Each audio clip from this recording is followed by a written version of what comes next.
अऊज़ु बिल्लाहि मिनश्शैतानिर्रजीम बिस्मिल्लाहिर्रहमानिर्रहीम वलौ इल्तमसल मुद्दई मिनल हाकिमी किताबत इक़रारिही कतब व अशहद मअ मारिफतिही औ शहादत अदलैन बिमारिफतिह। गुफ्तगू चल रही थी कि मुद्दई के दावा काजी ने समाअत के लिए मंजूर कर लिया, उसके बाद मुद्दा अलैह से जवाब तलब करेगा। मुद्दा अलैह के जवाब के चार हालात गुज़श्ता गुफ्तगू में बताया।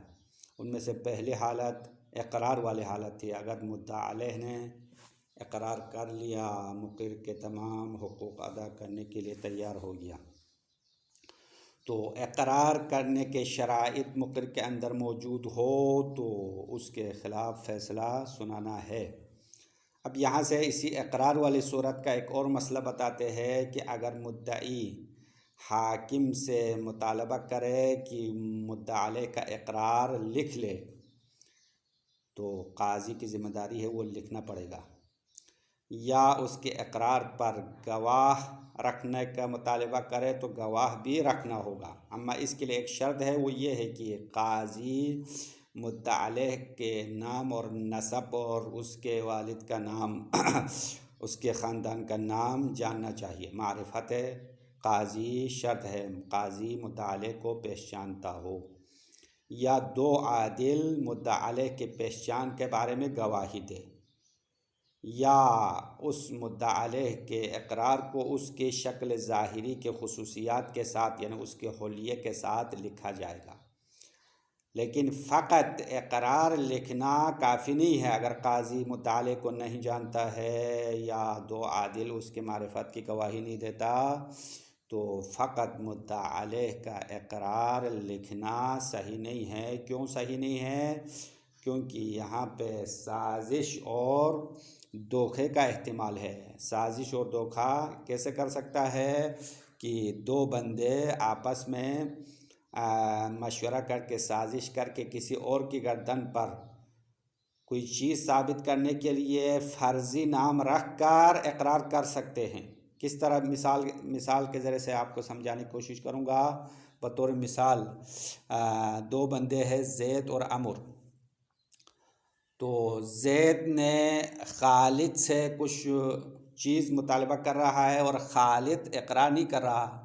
अब यहाँ पे ज़ैद अमर से मिलकर साजिश करता है कि ज़ैद अमर से कहता है कि ए अमर, तुम अपना नाम चेंज करो और खालिद का नाम रखो, यानी महकमे में जाके अपने नाम को खालिद ज़ाहिर करो और मेरे हक़ का इक़रार करो, मैं आपकी तस्दीक करूँगा।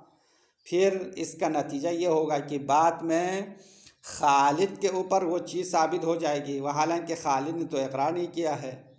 अमर ने अपना नाम खालिद रख कर मुद्दई का हक़ का इक़रार किया है और ये आपस में उन्होंने साजिश करके खालिद के ऊपर किसी हक़ को साबित करने के लिए ऐसा किया। तो इस तरह हो सकता है।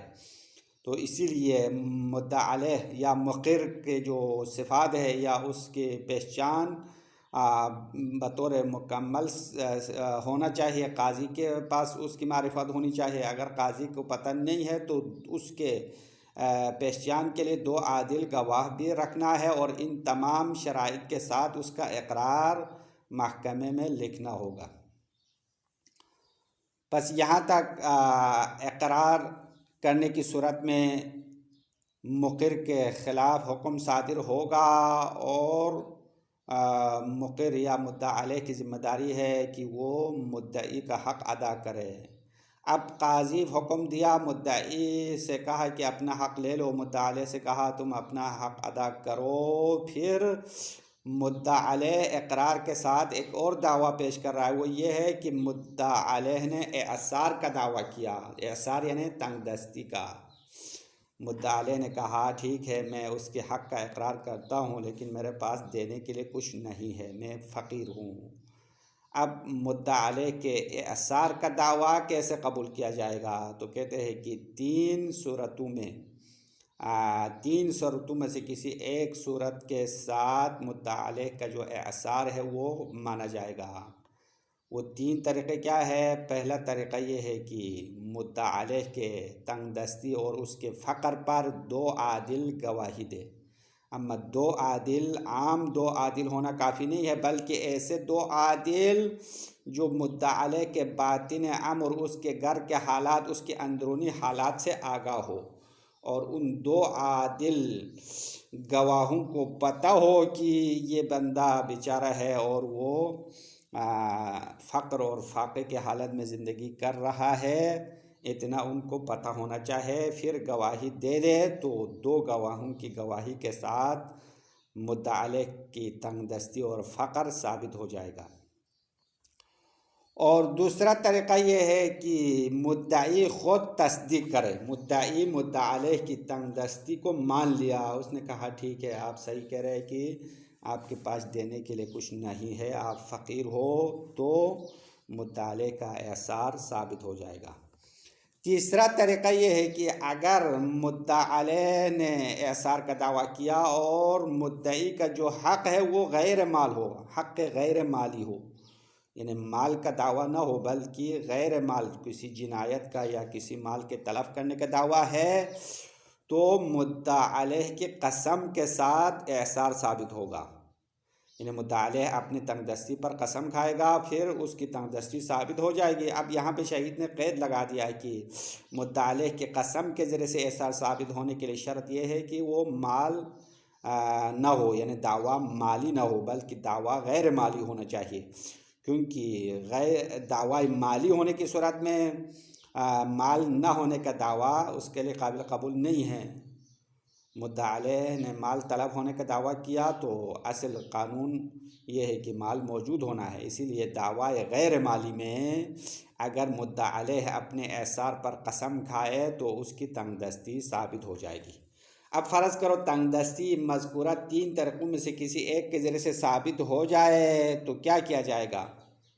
कहते हैं मुद्दा अलैह को छोड़ दिया जाएगा जब तक उसके पास हक़ अदा करने की ताकत और कुदरत न आए, उसको आज़ाद छोड़ना है, और काजी उसको कसब और ज़हमत और मज़दूरी करने पर मजबूर भी नहीं करना है। वो ख़ुद अपने आम ज़िंदगी गुजारे और जब भी उसके पास पैसा आए, मालदार हो जाए, अपना हक़ अदा करे। लेकिन ख़ुद मुद्दा अलैह की ज़िम्मेदारी है कि वो अपने देन अदा करने के बारे में कोशिश तो करना चाहिए, ऐसे ही हाथ पर हाथ रख कर न बैठे। अगर मुद्दा अलैह का एसार किसी भी तरीके से साबित न हो सका, उसने एसार का दावा किया लेकिन साबित न कर सका, तो कह रहे कि उसको महबूस किया जाएगा, यानी ज़िंदान में डालना है, जेल में डाल के उसको बंद करना है और उसके हालात के बारे में तहक़ीक़ करना है कि आया उसकी बात दुरुस्त है या गलत है। उसके बातिन अमर के बारे में, अंदरूनी हालात के बारे में तहक़ीक़ और बररसी और छानबीन के बाद पता चलेगा कि वो मालदार है या फ़कीर है। अगर मालदार होना पता चले तो काजी उसको हक़ अदा करने का हुक्म देगा। अगर काजी उसको हुक्म देने के बावजूद उसने अपने हक़ अदा नहीं किया तो काजी ख़ुद अपने हाथों से उसके माल से मुद्दई का हक़ अदा करेगा। अगर बातिन अमर के बारे में तहक़ीक़ करने के बाद पता चल जाए कि वो मुद्दा अलैह अपनी बात में सच्चा था, उसने दुरुस्त कहा था, तो फिर उसको ज़िंदान से छोड़ देना है, आज़ाद करना है, यहाँ तक कि उसका हक़ अदा करने की कुदरत हासिल हो जाए। बस ये तमाम सूरत हाल और अहकाम इक़रार वाली सूरत में है। अगर मुद्दा अलैह ने हक़ का इक़रार किया और फिर तंगदस्ती का दावा कर लिया तो उसकी तंगदस्ती साबित होने के मज़कूरा 3 तरीक़े बता दिया है। फिर जवाब का जो दूसरी हालत है, जवाब की दूसरी सूरत हाल इनकार वाली सूरत हाल है कि अगर मुद्दा अलैह मुद्दई के हक़ का मुकम्मल इनकार किया तो सूरतें क्या बनेगी, काजी की क्या ज़िम्मेदारी है और काजी क्या करेगा, वो आगे इंशाअल्लाह अगले दरस में बयान किया जाएगा। वलौ इल्तमसल मुद्दई मिनल हाकिम किताबत इक़रारिही। हाँ, अभी इबारत का तर्जुमा करते हैं। मुसन्निफ़ की इबारत है, शारी की इबारत नहीं।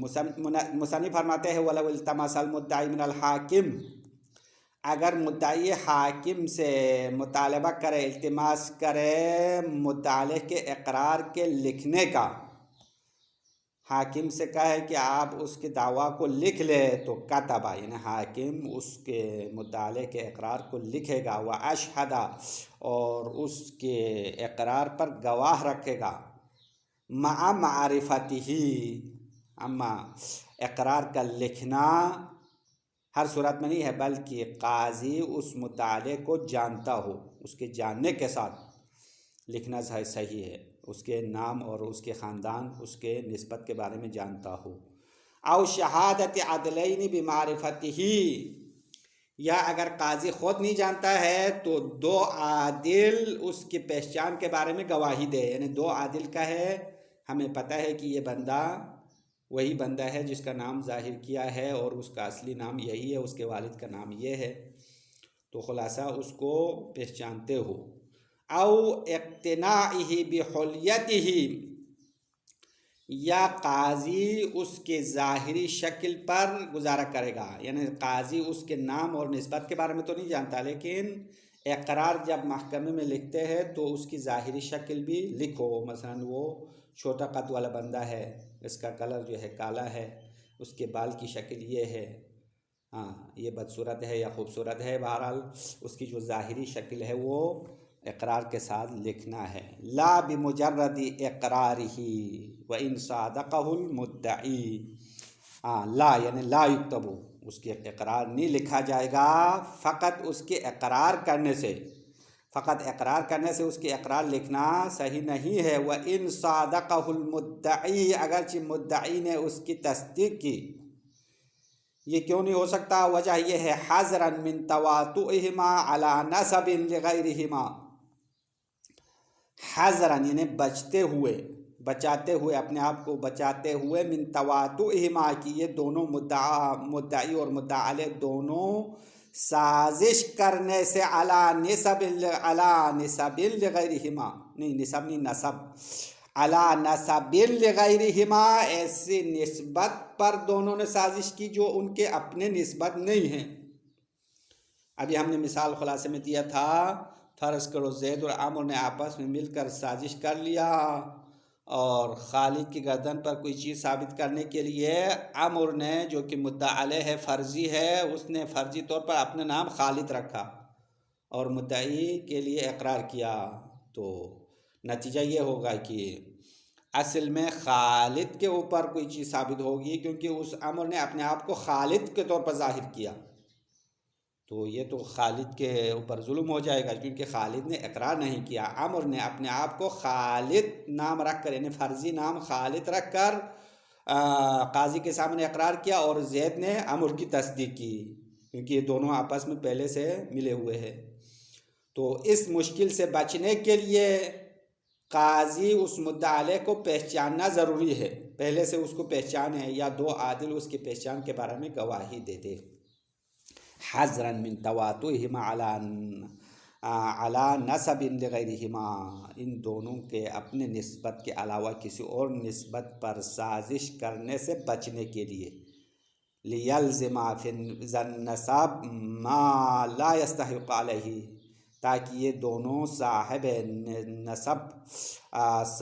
नसब जो असली नाम वाला है उस पर कोई चीज़ लाजिम कर दे, बिमा ला यस्तहिक़ अलैहि, जो उसका हकदार नहीं है।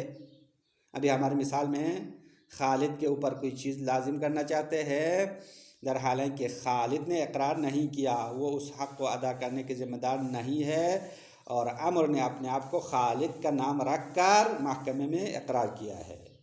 तो इस किस्म की जो धोखाबाजियाँ है, फ़रेब है, तो इन धोखों से बचने के लिए काजी उस मुद्दा अलैह को पहचानना ज़रूरी है, या दो आदिल गवाह उसकी पहचान पर गवाही दे दे। फ़इन इद्दअल इअसारा व हुवा अज्ज़ुहु अन अदाइल हक़, अगर मुद्दा अलैह ने इकरार किया, इकरार करने के बाद अपनी तंगदस्ती का दावा किया, उसने कहा ठीक है मैं मानता हूँ मुद्दई का हक़ मेरे ऊपर है, लेकिन अभी मैं नहीं दे सकता। एसार का मतलब क्या है? वह हुआ अज्ज़ुहु अन अदाइल हक़, यानी एसार का मतलब मुद्दा अलैह हक अदा करने से नातवान हो, आजिज़ हो। लिआदम मिल्क ही, क्योंकि वो मुद्दा अलैह किसी माल का मालिक नहीं है। अब कितना माल उसके पास नहीं है, तो कह रहे हैं कि मुस्तस्नायात देन से बढ़कर माल का मालिक नहीं है। मुस्तस्नायात देन यानी अगर इंसान मकरूज हो तो उसके पास कुछ अमवाल देन में अदा नहीं करना है, मुस्तस्ना है।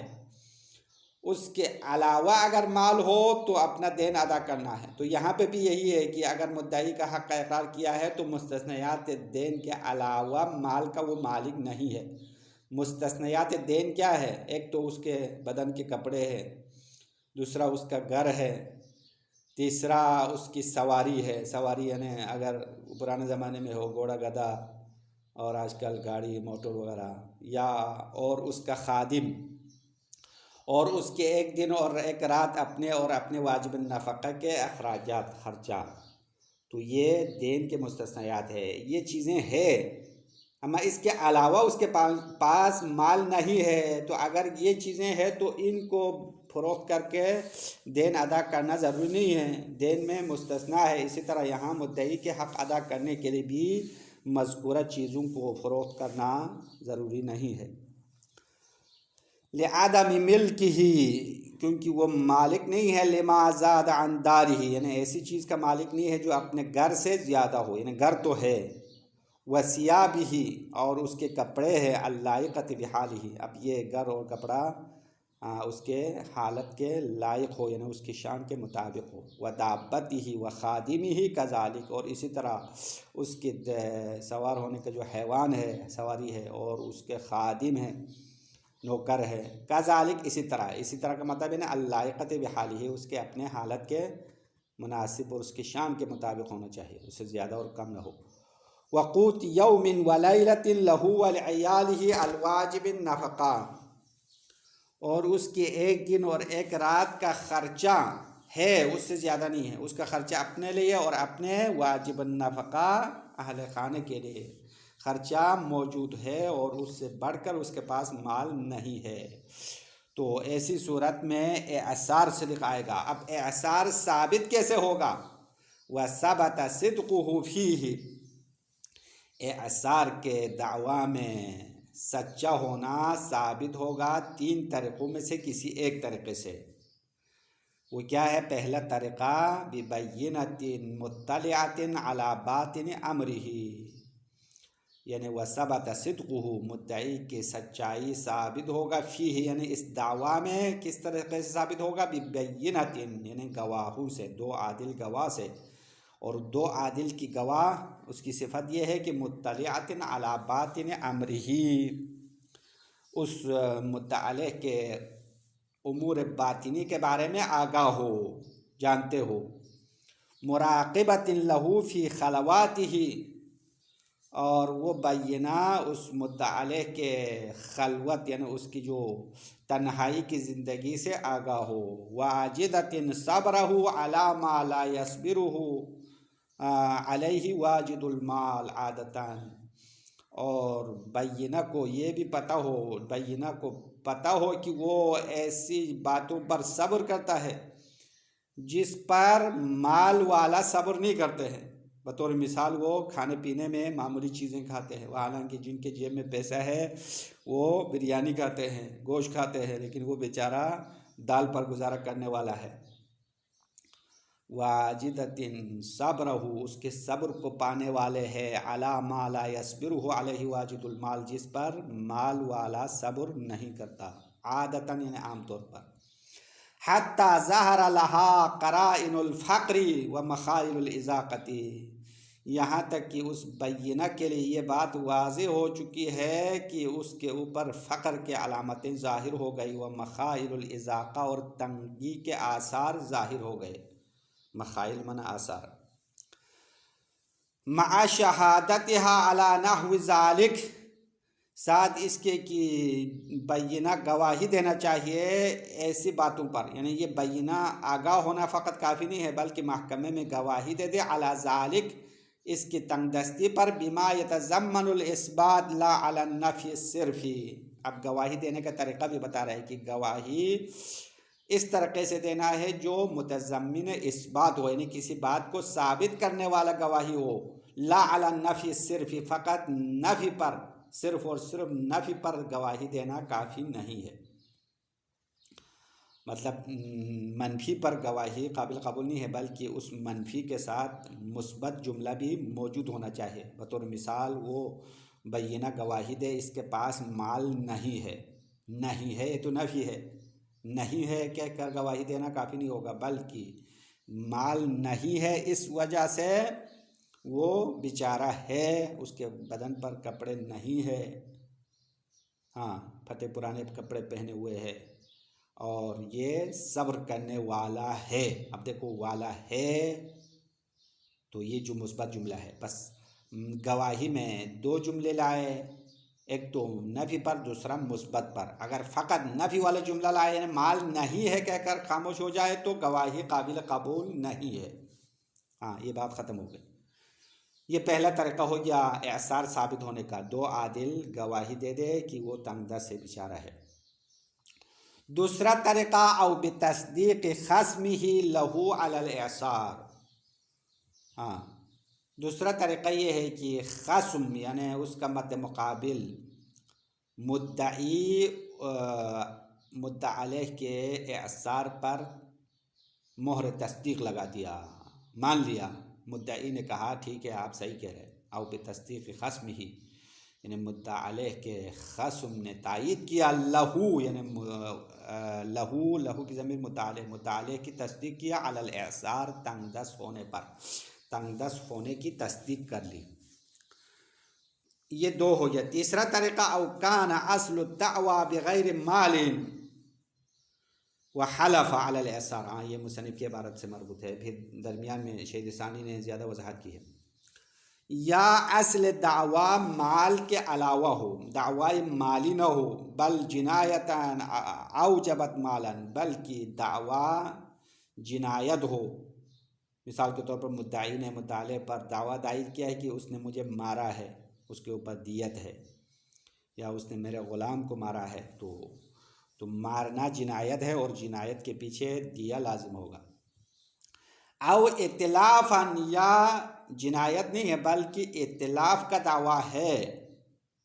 मसलन मुद्दई ने कहा कि उसने मेरे हैवान को मार दिया है, तो इतिलाफ़ है हैवान के तलफ़ करने का और उसका नतीजा उसकी कीमत अदा करना पड़ेगा, तो उस दावा के नतीजे में माल साबित हो गया।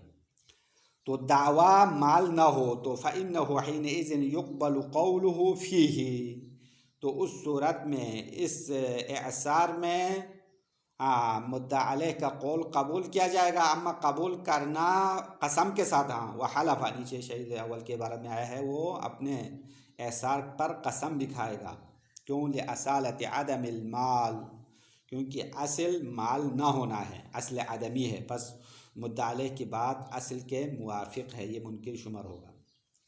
बेखिलाफ़ मा इज़ा कान अस्ल दावा मालन, अम्मा उस सूरत के बरखिलाफ़ अगर असल दावा माल का दावा हो, मुद्दई ने मुद्दा अलैह पर दावा दायर किया उसने मुझसे 10,000 कर्ज लिया है, तो 10,000 तो पहले मौजूद था, अभी वो ना होने का दावा करे तो ये तो मुद्दा अलैह का जो दावा है वो खिलाफ हासिल हो जाएगा।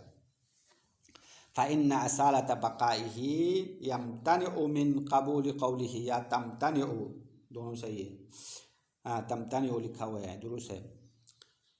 अगर असल दावा माल हो तो माल का बाकी होना, असल होना, ये मुद्दा अलैह के कौल के कबूल करने से मना करेगा, क्योंकि 10,000 पहले उसने लिया है तो मतलब अभी 10,000 मौजूद होना है, 10,000 क्यों ज़ाया हो गया, तो ये पैसा उसके पास होना असल है, असल वजूदी होगा। यम्तनिउ मिन क़बूल क़ौलिही, यानी ये असालत बक़ाए माल मुद्दा अलैह के कौल के कबूल करने का माने बन जाएगा। व इन्नमा यसबुतु एसारुहु बिअहदिल अमरैन अल बैयिना व तस्दीक़िल गरीम, और बेशक उसकी तंगदस्ती साबित होती है बिअहदिल अमरैन, दो अमर में से एक के ज़रिए से, एक बैयिना या तस्दीक़ करीम, यानी अगर दो आदिल गवाही दे दे या ख़ुद मुद्दई तस्दीक करे, तो ये दो तरीक़े तमाम दावा में है, इसमें दावा माली हो या गैर माली हो। लेकिन यहाँ आखिरी जो सूरत है वो मुतअल्लिक़ का कसम सिर्फ एक सूरत में काबिल कबूल है। व इन्नमा यसबुतु इसारू बिअहदिल अमरैन अल बय्यिना व तस्दीक़ुल गरीम, बेशक उसकी तंगदस्ती दो अमर में से एक के ज़रिए से साबित होगा। कोई भी दावा हो बय्यिना के ज़रिए से साबित होगा या गरीम के तस्दीक से। अब गरीम से मुराद यहाँ पे तलबकार मुराद है, मुद्दई, क्योंकि गरीम उन अल्फाज में से है जो अल्फाज अजदाद है, ज़िद वाला है। यानी गरीम तलब करने वाले के भी इतलाक़ होता है, मक़रूज़ पर भी इतलाक़ होता है। यहाँ पे गरीम से मुराद तलब करने वाला, मुद्दई मुराद है। व ज़ाहिरुहु अन्नहु ला यतवक़्क़फ़ु मअल बय्यिना अलल यमीन, और मुसन्निफ़ की इस बात का ज़ाहिर ये है कि मुद्दा अलैह का एसार बय्यिना से साबित होगा या तस्दीक गरीम से साबित होगा। इससे पता चलता है कि अगर गरीम ने तस्दीक किया तो मुद्दा अलैह पर कसम नहीं है, फ़कत यही तस्दीक काफ़ी है। इसी तरह अगर दो आदिल ने गवाही दिया तो वही दो गवाही काफ़ी है, उस गवाही के ऊपर मुद्दा अलैह का कसम खाना ज़रूरी नहीं है। व ज़ाहिरुहु अन्नहु ला यतवक़्क़फ़ु मअल बय्यिनति अलल यमीन, इस मतलब का ज़ाहिर, यानी ज़ाहिर मतलब ये है कि अन्नहु ला यतवक़्क़फ़ु मअल बय्यिना अलल यमीन, बय्यिना के साथ यमीन पर मौक़ूफ़ नहीं है। ला यतवक़्क़फ़ु का फ़ाइल यानी सुबूत एसार, सुबूत एसार बय्यिने के साथ साथ कसम पर भी मौक़ूफ़ नहीं है। वह हुआ अजवदुल क़ौलैन, और ये दो कौल में से बेहतर कौल यही है। अगर दो आदिल ने गवाही दिया तो वही काफ़ी है, दोबारा मुद्दा अलैह कसम खाने की ज़रूरत नहीं है। वलौ शहिदतिल बय्यिनतु बिल इअसार फिल क़िस्म अस्सानी, अगर दावा के दूसरी सूरत में, दूसरी सूरत से मैंने दावा गैर माली में, अगर दावा गैर माली में बय्यिना ने उसकी तंगदस्ती की गवाही दिया तो फ़अौला बिअदमिल यमीन, तो यहाँ पे तो कसम न होना बतर कौला है। जब दावा माली में बय्यिना काफ़ी है, कसम की ज़रूरत नहीं है, तो दावा गैर माली में बय्यिना हो तो कसम न होना बितरीक़िन औला साबित है। वलौ शहिदतिल बय्यिनतु बिल इअसार फिल क़िस्म अस्सानी, दावा गैर माली में, क़िस्म सानी से मुराद दावा गैर माली में अगर बय्यिना ने तंगदस्ती पर गवाही दी तो फ़अौला बिअदमिल यमीन, कसम न होना बतरीक़िन औला है। व अला तक़दीर कौनि दावा लैसत मालन व हलफ़ अलल इअसार तुरिका। हाँ, अब ये शहीद सानी मुसन्निफ़ की इबारत को मिलाना चाहते हैं। व अला तक़दीर कौनि दावा लैसत मालन, उस फ़र्ज़ की बिना पर कि दावा गैर माली है। वह हलफ़ अलल इअसार, और मुद्दा अलैह ने अपनी तंगदस्ती पर कसम खाया तो तुरिका, उसको छोड़ दिया जाएगा। अब ये तुरिका सिर्फ आखिरी सूरत के लिए जवाब नहीं, हाँ ये तीनों सूरतों के लिए जवाब है मुसन्निफ़ की इबारत में कि वह सबत सिद्क़ुहु, यानी असल इबारत यहाँ से शुरू है। फ़इन इद्दअल इअसार व सबत सिद्क़ुहु बिबय्यिनतिन, यहाँ से मतलब शुरू है। इन शर्तिया का जवाब तुरिका है, यानी अगर मुद्दा अलैह ने तंगदस्ती का दावा किया और उसकी सच्चाई मज़कूरा तीन तरीक़ों में से किसी एक तरीक़े से साबित हो जाए तो तुरिका, मुद्दा अलैह को छोड़ दिया जाएगा। इला यक़दिरा, यहाँ तक कि वो माल अदा करने का कादिर हो। वला युकल्लफ़ु तकस्सुबु अलल मशहूर, और मुद्दा अलैह को कसब और ज़हमत उठाने पर मजबूर नहीं किया जाएगा। कौल मशहूर के मुताबिक, मशहूर कौल ये है कि उस मुद्दा अलैह को मजदूरी पर किसी काम पर मजबूर नहीं करना है। अम्मा गैर मशहूर वालों ने कहा है कि उसको काम पे लगाना पड़ेगा, ज़बरदस्ती उसको काम करा के पैसा कमाने पर मजबूर करना है। व इन वजब अलैहि अस्सअयु अला वफ़ाइद्दैन, काजी की जिम्मेदारी नहीं है उसको मजबूर करे, अगरचे ख़ुद उसके ऊपर वाजिब है कि वो अपने कर्ज़ के अदा करने के बारे में कोशिश करे। हाँ, वफ़ाई देन, अपने देन को अदा करने में साई करना वाजिब है, तो अपने वाजिब पर ख़ुद अमल करे, किसी और की जिम्मेदारी नहीं है उसको मजबूर करे। व हलफ़ अलल इअसार तुरिका, हाँ ये इबारत पढ़ लिया। व इल्ला, देखो व इल्ला ये तीनों सूरतों को इस्तिस्ना करे। व इल्ला यानी अगर मुद्दा अलैह के इअसार का दावा साबित न हो सका, यानी दो बय्यिना भी नहीं है, हाँ, दो आदिल की गवाही नहीं है और तस्दीक़ गरीम भी नहीं है और ख़ुद मुद्दा अलैह कसम भी न खाए या उसका दावा माली हो तो व इल्ला यत्तफ़िक़ ज़ालिक, अगर ये तमाम चीज़ें इत्तेफाक ना हो, यानी ये तमाम चीज़ें हासिल ना हो जाए। शेख लिसानी वजाहत करे भी अल्लम तकुम बैयिनतुन, बैयिना कायम नहीं हुआ, दो आदिल गवाही नहीं देने वाला है। वला सादक़हुल गरीम मुतलक़ान, और गरीम ने यानी मुद्दई ने उसकी तस्दीक भी नहीं किया। अब मुतलक़ान ये दोनों इबारत से मरबूत है, यानी बैयिना भी कायम नहीं हुआ, गरीम ने भी तस्दीक नहीं किया हर किस्म के दावा में, यानी दावा माली हो या गैर माली हो। वला हलफ़ा, और ख़ुद मुद्दा अलैह ने कसम भी नहीं खाया। हैसु ला यकूनु अस्लु दावा मालन, जहाँ पे असल दावा माल ना हो। तो असल दावा माल ना हो तो मुद्दा अलैह कसम खाना था, उसने कसम भी नहीं खाया, तो क्या किया जाएगा? व इल्ला यत्तफ़िक़ ज़ालिक हुबिसा, उस मुद्दा अलैह को बंद किया जाएगा, उसको जेल में डालना है। व बहस अन बातिन अमरिही, और काजी उसके उमूर बातिनी के बारे में, अंदरूनी हालात के बारे में तहक़ीक़ करना है। हत्ता युअलम हालुहु, यहाँ तक कि उसके हालात का पता चल जाए। फ़इन अलिम लहु मालुन, या फ़इन उलिमा मजहूल पढ़ो, फ़इन उलिमा लहु मालुन, अगर मुद्दा अलैह के पास माल होना पता चले, मुद्दा अलैह ने झूठ बोला था, अपने आप को फ़कीर ज़ाहिर किया, वह हालांकि उसके पास माल मौजूद था, तो अमर बिल वफ़ा, काजी उसको माल अदा करने का हुक्म देगा, देन वफ़ा करने का हुक्म देगा। फ़इन इम्तना बाशरहुल काजी, अगर मुद्दा अलैह देन वफ़ा करने से मुनकिर हो गया, उसने माल देने से इनकार किया, तो ख़ुद काजी डायरेक्ट उस मुद्दाई का हक़ अदा करेगा। बाशरहुल काजी, काजी मुबाशरतन यानी डायरेक्ट ये काम करेगा। वलौ बिबैअ मालिही इन कान मुखालिफन लिल हक़्क़ि, अगरचे काजी मुद्दा अलैह के माल बेच कर भी अदा करेगा अगर उसका माल उसके हक़ के ख़िलाफ़ हो, यानी मुद्दाई ने पैसे का दावा किया था कर्ज़ का, और मुद्दा अलैह के पास पैसा तो नहीं है लेकिन बाकी चीज़ें हैं, मसलन गाड़ी है, घर है वगैरह है, तो उसको बेचना पड़ेगा, बेच कर उसका पैसा अदा करना है। व इन उलिमा अदमुल माल अव लम यफिल मौजूद बिवफ़ाइल जमी उतलिका, हाँ, अगर पता चल जाए कि मुद्दा अलैह के पास माल नहीं है, यानी उसके जो दावा है वो सच था, या उसके पास कुछ माल है, थोड़ा सा माल है, अम्मा वो पूरा हक़ अदा करने के लिए पूरा नहीं होता है, यानी आधा माल है आधा नहीं है, यानी मुद्दई का आधा हक़ अदा हो सकता है, तो ऐसी सूरत में मुद्दा अलैह को जेल से आज़ाद करना है, और जो मौजूद माल है वो मुद्दई का हवाला करेगा, उसको अदा करना है, बाकी जो बच जाएगा उसके अदा करने तक मुद्दा अलैह को जेल से आज़ाद रखना पड़ेगा। व इन उलिमा अदमुल माल, अगर माल न होना पता चल जाए,